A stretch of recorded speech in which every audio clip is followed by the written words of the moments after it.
ಇನ್ನು ಲೋಕವ್ಯೂಹದಿಂದ ತಪ್ಪಿಸಿಕೊಳ್ಳೋದಕ್ಕೆ ಶತಾಯ ಗತಾಯ ಪ್ರಯತ್ನವನ್ನ ಮಾಡ್ತಾ ಇದ್ದಾರೆ ಸಿದ್ದರಾಮಯ್ಯನವರು. ಯಾಕಂದ್ರೆ ಮೈಸೂರಿನ ಲೋಕಾಯುಕ್ತಕ್ಕೆ ತನಿಖೆಗೆ ಆಗ್ರಹವನ್ನ ನಿನ್ನೆ ಜಡ್ಜ್ ಕೊಟ್ಟಿದ್ದು, ಆ ಲೋಕವ್ಯೂಹದಿಂದ ತಪ್ಪಿಸಿಕೊಳ್ಳೋದಕ್ಕೆ ಸಿದ್ದರಾಮಯ್ಯನವರಿಗೆ ಇಲ್ಲಿಲ್ಲದ ತಂತ್ರವನ್ನ ಹೆಣಿತಾ ಇದ್ದಾರೆ. ಸಚಿವರ ವಿಶ್ವಾಸ ಗಳಿಸೋದಕ್ಕೆ ಮುಂದಾಗಿದ್ದು ಇನ್ನೇನು ಕೆಲ ಹೊತ್ತಲ್ಲೇ ಸಚಿವ ಸಂಪುಟ ಸಭೆ ಕೂಡ ನಡೆಸ್ತಾರೆ ವಿಧಾನಸೌಧದಲ್ಲಿ.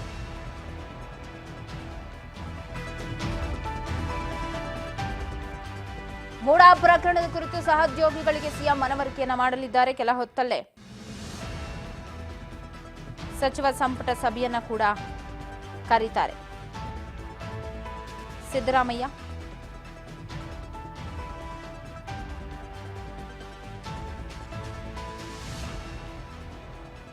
ಸಚಿವ ಸಂಪುಟ ಸಭೆಯಲ್ಲಿ ಒಮ್ಮತದ ನಿರ್ಧಾರ, ತಮ್ಮ ಪರವಾಗಿ ಮುಂದಿನ ಕಾನೂನು ಹೋರಾಟ ಆಗಿರಬಹುದು, ಇದೆಲ್ಲದ್ರ ಬಗ್ಗೆ ಕೂಡ ಮಾತುಕತೆ ನಡೆಸೋದಿಕ್ಕೆ ಕೆಲವೇ ಹೊತ್ತಲ್ಲಿ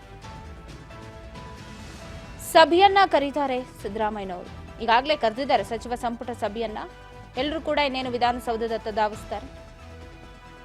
ಸೊ ಅಲ್ಲಿ ಮಾತುಕತೆ ಬಗ್ಗೆ ನೋಡ್ಬೇಕು ಇನ್ಸೈಡ್ ಎಲ್ಲ ಆಗತ್ತೆ ಅಂತ. ಸಿಎಂ ಸಿದ್ದರಾಮಯ್ಯ ನೇತೃತ್ವದಲ್ಲಿ ನಡೆಯುತ್ತೆ ಸಚಿವ ಸಂಪುಟ ಸಭೆ. ಸಭೆಯಲ್ಲಿ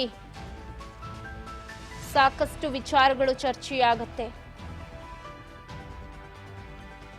ಅದರಲ್ಲಿ ಬಹಳ ಮುಖ್ಯವಾಗಿ ಚರ್ಚೆಯಾಗೋದು ತನಿಖೆಯ ವಿಚಾರ, ತನಿಖೆಗೆ ಕೊಟ್ಟ ವಿಚಾರ, ಸಚಿವರ ವಿಶ್ವಾಸ ತೆಗೆದುಕೊಳ್ಳೋದಿಕ್ಕೆ ಮುಂದಾಗ್ತಾ ಇದ್ದಾರೆ. ಸೊ ಏನ್ ಹೇಳ್ತಾರೆ ಸಚಿವ ಸಂಪುಟದಲ್ಲಿ ಗೊತ್ತಿಲ್ಲ. ಇವತ್ತು ಸಿದ್ದರಾಮಯ್ಯನವರ ನೇತೃತ್ವದಲ್ಲೇ ನಡೆಯುತ್ತೆ, ಕೆಲ ಹೊತ್ತಲ್ಲೇ ಆರಂಭವಾಗುತ್ತೆ. ಬಗ್ಗೆ ಮತ್ತಷ್ಟು ಅಪ್ಡೇಟ್ಸ್ ಅನ್ನು ಕೊಡ್ತಾರೆ ಪ್ರತಿನಿಧಿ ಬಸವರಾಜ್, ಫೋನ್ ಸಂಪರ್ಕದಲ್ಲಿದ್ದಾರೆ. ಬಸವರಾಜ್, ಒಂದು ಕಡೆ ಮೂಡಾ ತೂಗುಗತ್ತಿ ಸಿದ್ದರಾಮಯ್ಯನವರ ನೆತ್ತಿ ಮೇಲಿದೆ, ಹೇಗಾದ್ರೂ ಮಾಡಿ ಅದರಿಂದ ಬಚಾವಾಗಬೇಕು ಅನ್ನೋ ಇಲ್ಲ ಸಲ್ಲದ ತಂತ್ರಗಳನ್ನ ಮಾಡ್ತಿದ್ದು ಸಚಿವ ಸಂಪುಟ ಸಭೆಯನ್ನ ಕರೆದಿದ್ದಾರೆ. ಹೈ ವೋಲ್ಟೇಜ್ ಮೀಟಿಂಗ್ ಅಲ್ಲಿ ಯಾರೆಲ್ಲ ಪಾಲ್ಗೊಳ್ತಾರೆ, ಏನ್ ಚರ್ಚೆ ಆಗ್ಬೋದು? ಪವಿತ್ರ, ಈಗಾಗಲೇ ಸಿಎಂ ಸಿದ್ದರಾಮಯ್ಯನವರ ವಿರುದ್ಧ ಮೂಡಾ ಪ್ರಕರಣದಲ್ಲಿ ತನಿಖೆ ಆಗಬೇಕು ಅನ್ನುವಂತ ನಿಟ್ಟಿನಲ್ಲಿ ಈಗಾಗಲೇ ಹೈಕೋರ್ಟ್ ಮತ್ತೆ ಜನಪ್ರತಿನಿಧಿಗಳ ನ್ಯಾಯಾಲಯ ಕೂಡ ಆದೇಶ ಕೂಡ ಮಾಡಿರ್ತಕ್ಕಂಥದ್ದು. ಈಗಾಗಲೇ ಮೈಸೂರಿನ ಲೋಕಾಯುಕ್ತದ ಒಂದು SP ಅವರಿಗೂ ಕೂಡ ಸೂಚನೆ ಕೊಟ್ಟಿದ್ದಾರೆ. ಹಾಗಾಗಿ ಈ ಒಂದು ಪ್ರಕರಣಕ್ಕೆ ಸಂಬಂಧಪಟ್ಟಂತೆ ಒಂದ್ ಕಡೆ ದೊಡ್ಡ ಮಟ್ಟದಲ್ಲಿ ರಾಜ್ಯ ರಾಜಕೀಯದಲ್ಲಿ ಸಂಚಲನ ಮೂಡಿದೆ. ಸಿಎಂ ಸಿದ್ದರಾಮಯ್ಯನವರು ಇನ್ನೇನು ರಾಜೀನಾಮೆ ಕೊಡ್ತಾರ ಅವರ ಸ್ಥಾನಕ್ಕೆ ಅನ್ನುವಂತ ಮಾತುಗಳು ಕೂಡ ಎದ್ದಿವೆ. ಬಿಜೆಪಿ JDS ನಾಯಕರು ಆಗ್ರಹ ಮಾಡ್ತಾ ಇದ್ದಾರೆ.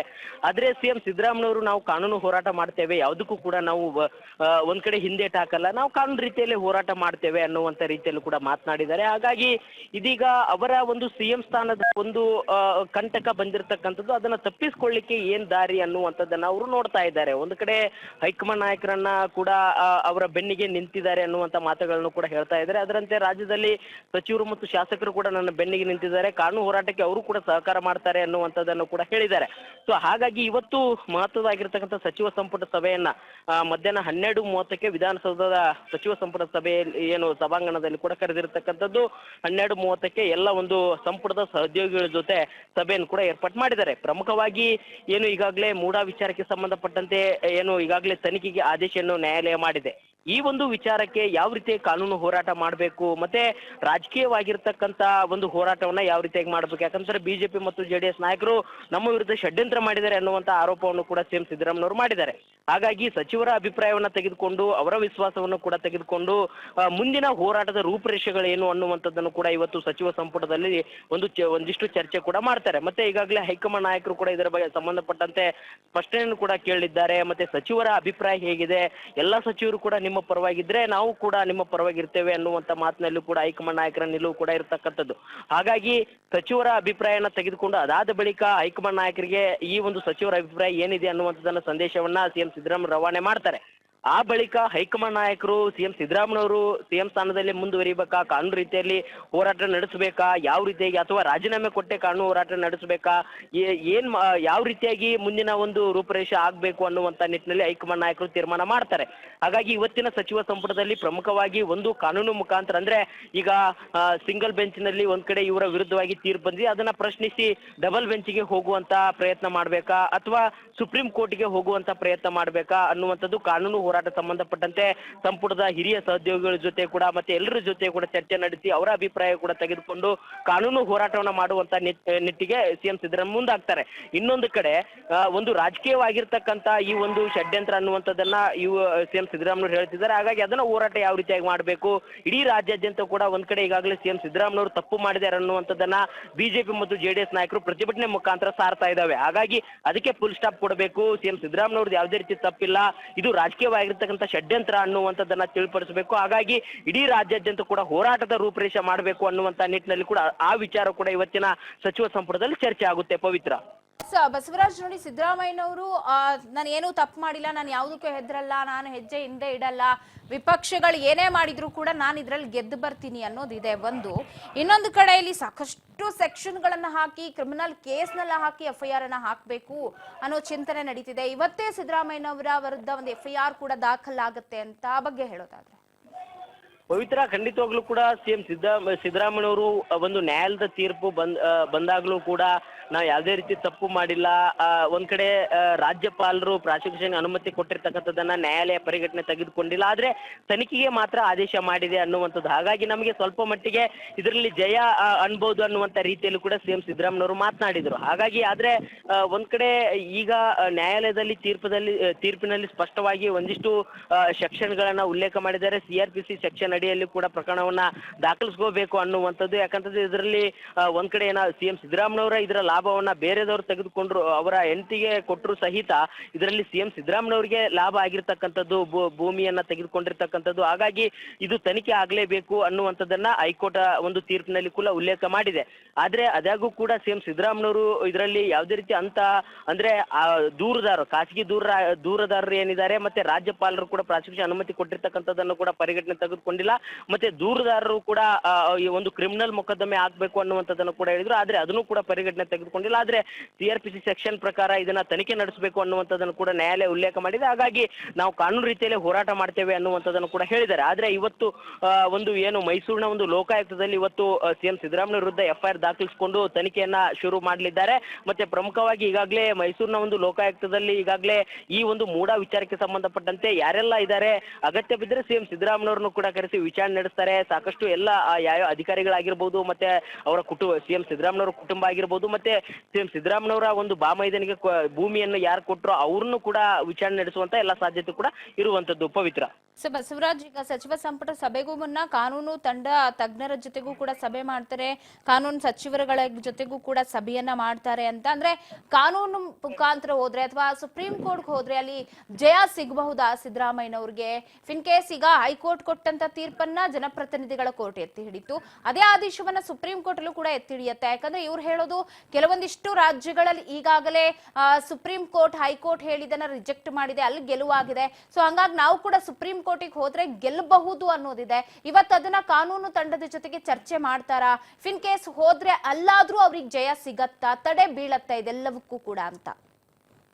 ಪವಿತ್ರ, ಒಂದ್ ಕಡೆ ಈಗ ಸಿಎಂ ಸಿದ್ದರಾಮಯ್ಯವ್ರಿಗೆ ಇರುವಂತ ದಾರಿ ಏನಂತಂದ್ರೆ ಅದು ಕಾನೂನು ಮುಖಾಂತರ ಒಂದು ಹೋರಾಟ ಮಾಡಬೇಕು ಅನ್ನುವಂಥದ್ದು. ಹಾಗಾಗಿ ಕಾನೂನಿನ ಅಡಿಯಲ್ಲಿ ಬೇರೆ ಬೇರೆ ಒಂದು ತೀರ್ಪಿನಲ್ಲಿ ಬೇರೆ ಬೇರೆ ಪ್ರಕರಣಗಳಲ್ಲಿ ಇಂಥ ಒಂದು ಸೈಟ್ ಹಂಚಿಕೆ ವಿಚಾರ ಮತ್ತೆ CM ಒಂದು ಪ್ರಕರಣಕ್ಕೆ ಬಂದಂತ ಸಂದರ್ಭದಲ್ಲಿ ಅವರ ಅಧಿಕಾರದ ದುರ್ಬಳಕೆ ಅನ್ನುವಂಥ ಪ್ರಕರಣಗಳಾಗಿರ್ಬೋದು, ಅವೆಲ್ಲಾ ಪ್ರಕರಣಗಳು ಬೇರೆ ಬೇರೆ ಪ್ರಕರಣಗಳು ಆ ಒಂದು ಪ್ರಕರಣಗಳಲ್ಲಿ ನ್ಯಾಯಾಲಯ ಯಾವ ರೀತಿಯಾಗಿ ತೀರ್ಪು ಕೊಟ್ಟಿದೆ ಅನ್ನುವಂಥದ್ದನ್ನು ಕೂಡ ಒಂದು ಕಾನೂನು ತಜ್ಞರ ಜೊತೆ ಚರ್ಚೆ ನಡೆಸ್ತಾ ಇದ್ದಾರೆ. ಮತ್ತೆ ಮುಂದೆ ಇವರ ಬಳಿ ಇರ್ತಕ್ಕಂಥ ದಾಖಲೆಗಳು ಮತ್ತೆ ದೂರುದಾರರು ಸಲ್ಲಿಸಿರ್ತಕ್ಕಂಥ ಆರೋಪಗಳು ಇವುಗಳನ್ನೆಲ್ಲವನ್ನು ಕೂಡ ಪರಾಮರ್ಶೆ ಮಾಡಿಕೊಂಡು ಇಲ್ಲಿ ಯಾವ ರೀತಿಯಾಗಿ ಒಂದು ನ್ಯಾಯಾಲಯ ತೀರ್ಪು ಕೊಟ್ಟಿದೆ, ಇದನ್ನ ಪ್ರಶ್ನಿಸಿದ್ರೆ ಯಾವ ರೀತಿಯಾಗಿ ಮತ್ತೆ ತೀರ್ಪು ಬರ್ಬೋದು ಅನ್ನುವಂಥದ್ದನ್ನ ಒಂದು ಅಂದ್ರೆ ಕೋರ್ಟ್ ಯಾವಾಗ ಇವ್ರಿಗೆ ಒಂದು ತೀರ್ಪನ್ನ ನೀಡ್ತೋ ಆ ತೀರ್ಪು ಬಂದ ಬಳಿಕವೂ ಕೂಡ ಸಾಕಷ್ಟು ರೀತಿಯಲ್ಲಿ ಕೂಡ ಕಾನೂನು ತಜ್ಞರ ಜೊತೆ ಸಭೆ ನಡೆಸ್ತಾ ಇದ್ದಾರೆ ಸಿಎಂ ಸಿದ್ದರಾಮಯ್ಯವರು. ಇವತ್ತು ಬೆಳಗ್ಗೆಯೂ ಕೂಡ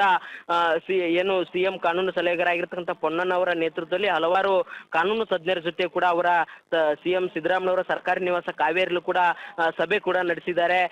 ಇನ್ನೇನು ವಿಧಾನಸೌಧ ಕೂಡ ಅವರು ಆಗಮಿಸ್ತಾರೆ. CM ಸಿದ್ದರಾಮಯ್ಯ ಒಂದು ಕಾರ್ಯಕ್ರಮ ಕೂಡ ಇರುವಂತದ್ದು. ಹಾಗಾಗಿ ಅದಕ್ಕಿಂತ ಮುಂಚಿತವಾಗಿ ಕೂಡ ಅವರ ನಿವಾಸದಲ್ಲಿ ಕಾನೂನು ತಜ್ಞರ ಜೊತೆ ಮತ್ತೆ ಹಿರಿಯ ಸಚಿವರ ಜೊತೆ HK ಪಾಟೀಲ್ರು ಕೂಡ ಇರುವಂತದ್ದು, ಮತ್ತೆ ವೀರಪ್ಪ ಮೊಯ್ಲಿ ಅವರು ಕೂಡ ಹೋಗಿದ್ರು. ಸೊ ಹಲವಾರು ನಾಯಕರ ಜೊತೆ ಕೂಡ ಚರ್ಚೆ ನಡೆಸ್ತಾ ಇದ್ದಾರೆ, ಮತ್ತೆ ಕಾನೂನು ತಜ್ಞರ ಜೊತೆಯೂ ಕೂಡ ಚರ್ಚೆ ನಡೆಸ್ತಾ ಇದ್ದಾರೆ. ಆದ್ರೆ CM ಸಿದ್ದರಾಮಯ್ಯನವರು ಒಂದು ಏನಂತಂದ್ರೆ ಕಾನೂನು ಹೋರಾಟ ಮುಖಾಂತರ ಈಗ ನಾವು ಇದರಲ್ಲಿ ಹೈಕೋರ್ಟ್ ನಲ್ಲಿ ಒಂದ್ ಕಡೆ ತೀರ್ಪು ಬಂದಿದೆ, ಆದ್ರೆ ಮುಂದಿನ ಹೋರಾಟದಲ್ಲಿ ನಮಗೆ ಜಯ ಸಿಗಬೇಕು. ಆ ರೀತಿಯಲ್ಲಿ ನಾವು ಯಾವೆಲ್ಲ ಮಾರ್ಗಗಳಿದಾವೆ ಅವೆಲ್ಲ ಮಾರ್ಗವನ್ನು ಉಪಯೋಗಿಸಿಕೊಂಡು ನಾವು ಕಾನೂನು ಹೋರಾಟದಲ್ಲಿ ಜಯ ಗಳಿಸಬೇಕು ಅನ್ನುವಂಥದ್ದು ಅವರ ಆಲೋಚನೆ ಆಗಿರ್ತಕ್ಕಂಥದ್ದು. ಹಾಗಾಗಿ ಯಾವೆಲ್ಲ ಮಾರ್ಗಗಳಿದಾವೆ ಅವೆಲ್ಲವಕ್ಕೂ ಕೂಡ ಅವರು ಪ್ರಯತ್ನವನ್ನ ಮಾಡ್ತಾ ಇದ್ದಾರೆ. ಪವಿತ್ರ ರಾಜ್ಯ ಮಾಹಿತಿಗಾಗಿ ಒಟ್ಟಾರೆ ಸಿದ್ದರಾಮಯ್ಯನವರು ಈ ಮೂಡ ತೂಗುಗತಿಯಿಂದ ತಪ್ಪಿಸ್ಕೊಳ್ಳೋದಿಕ್ಕೆ ಶತಾಯಗತಾಯ ಪ್ರಯತ್ನವನ್ನ ಮಾಡ್ತಿದ್ದಾರೆ. ಕಾನೂನು ತಂಡದ ಜೊತೆಗೆ ಸಭೆಯನ್ನ ಕೂಡ ಈಗಾಗಲೇ ನಡೆಸಿದಾರಂತೆ ಸಿದ್ದರಾಮಯ್ಯನವರು. ಸೊ ಅವರು ಏನ್ ಹೇಳಿದ್ದಾರೆ ಅದ್ರ ಮೇಲೆ ಮುಂದಿನ ನಿರ್ಧಾರ ಕಾನೂನು ಹೋರಾಟದ ಬಗ್ಗೆ ಅಂತ. ಸೊ ನೋಡೋಣ. ಇತ್ತ ಸಚಿವ ಸಂಪುಟ ಸಭೆ ಕೂಡ ಇನ್ನೇನು ಕೆಲವೇ ಕ್ಷಣಗಳಲ್ಲಿ ಆರಂಭವಾಗುತ್ತೆ. ಸೊ ಸಚಿವ ಸಂಪುಟ ಸಭೆಯಲ್ಲಿ ಏನ್ ಆಗತ್ತೆ ಮಹತ್ವದ ಬೆಳವಣಿಗೆ ಅನ್ನೋ ಕುರಿತು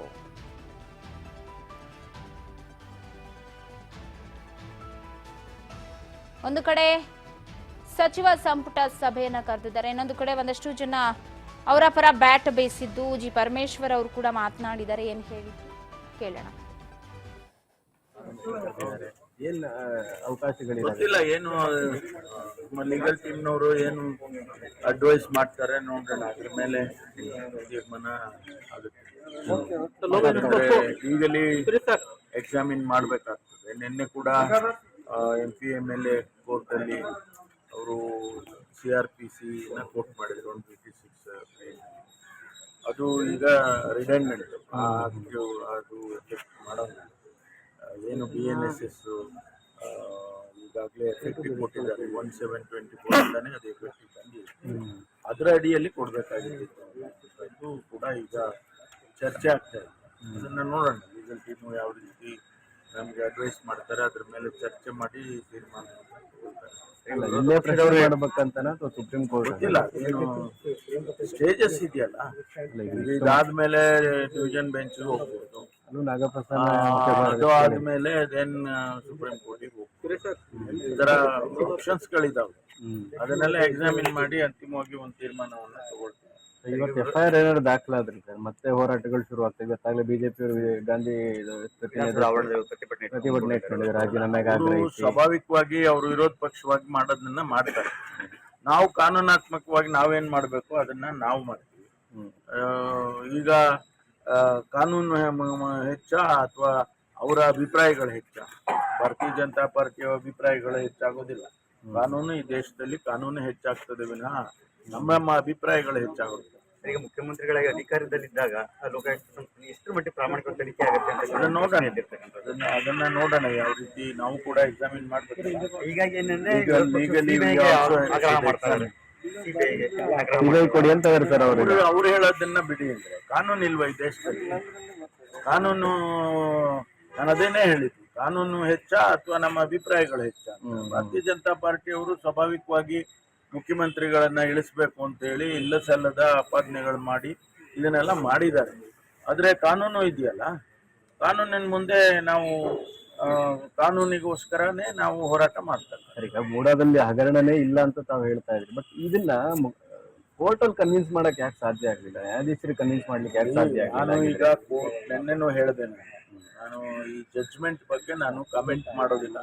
ಇಷ್ಟೇ ಹೇಳ್ತೀನಿ, ನಮಗೆ ಸಮಾಧಾನ ಇಲ್ಲ, ಅದ್ರ ಬಗ್ಗೆ ಕಾಮೆಂಟ್ ಮಾಡಕ್ ಹೋಗೋದಿಲ್ಲ. ಅವ್ರ ಅಭಿಪ್ರಾಯ, ಅವರು ಜಡ್ಜ್ಮೆಂಟ್ ಕೊಟ್ಟಿದ್ದಾರೆ, ಆದ್ರೆ ನಮಗೆ ಸಮಾಧಾನ ಇಲ್ಲ. ನಮ್ಮ ಪ್ರೇಯರ್ಗಳೇನಿತ್ತು ಮತ್ತು ನಾವು ಕೊಟ್ಟಂತ ಎವಿಡೆನ್ಸ್ಗಳು, ನಾವು ಕೊಟ್ಟಂತ ಮಾಹಿತಿಗಳು, ಅದನ್ನ ಅವರು ಪರಿಗಣಿಸಿಲ್ಲ ಅನ್ನೋದೇ ನಮಗೆ ಇರ್ತಕ್ಕಂಥದ್ದು. ಹಾಗಾಗಿ ನಮ್ಗೆ ಮುಂದೆ ಇರುವಂತ options divisional bench, supreme court, ಅದೆಲ್ಲ ಹೋಗಕ್ಕೆ ಆಪ್ಷನ್ಸ್ಗಳಿದಾವಲ್ಲ. ಈಗ ರಾಜ್ಯಪಾಲರು ಕೇಳ್ತಾ ಇರುವಂತ ವರದಿಗಳು, ಈ ವಿಚಾರದ ಬಗ್ಗೆ ಕ್ಯಾಬಿನೆಟ್ ಚರ್ಚೆ ಆಗುತ್ತಾ? ಅದು ಎಲ್ಲಕ್ಕೂ ಉತ್ತರ ಕೊಡ್ಬೇಕಾದ ಪರಿಸ್ಥಿತಿ ಇದೆಯಾ ಸರ್ ಸರ್ಕಾರ? ಎಲ್ಲದಕ್ಕೂ ಉತ್ತರ ಕೊಡ್ಬೇಕಾಗಿಲ್ಲ. C is a constitutional head, chief minister and the government is the executive head. ನಾವು ಪ್ರತಿನಿತ್ಯ ಅವರಿಗೆ we are not answerable every day report ಕೊಡಬೇಕು ಅಂತ ಏನಿಲ್ಲ. ಆದ್ರೂ ಕೂಡ ಕೆಲವೊಂದು ಪಾಲಿಸಿ ಮ್ಯಾಟರ್ಸ್ ಅಲ್ಲಿ ಕೆಲವೊಂದು ಮೇಜರ್ ಡಿಸಿಷನ್ಸ್ ನಲ್ಲಿ we will keep him inform. ಅದರಿಂದ ಅವರಿಗೆ ದಿನ ಕಾಗದ ಬರೆದು ನೀವು ಇದಕ್ಕೆ ಮಾಹಿತಿ ಕೊಡಿ ಅಂದ್ರೆ ನಾವು ಕೊಡಕ್ ಬರೋದು. ಏನ್ ಅವಕಾಶಗಳಿವೆ? ಗೊತ್ತಿಲ್ಲ ಏನು ಲೀಗಲ್ ಟೀಮ್ನವರು ಏನು ಅಡ್ವೈಸ್ ಮಾಡ್ತಾರೆ ನೋಡೋಣ, ಅದ್ರ ಮೇಲೆ ತೀರ್ಮಾನ ಆಗುತ್ತೆ. ಲೀಗಲಿ ಎಕ್ಸಾಮಿನ್ ಮಾಡ್ಬೇಕಾಗ್ತದೆ.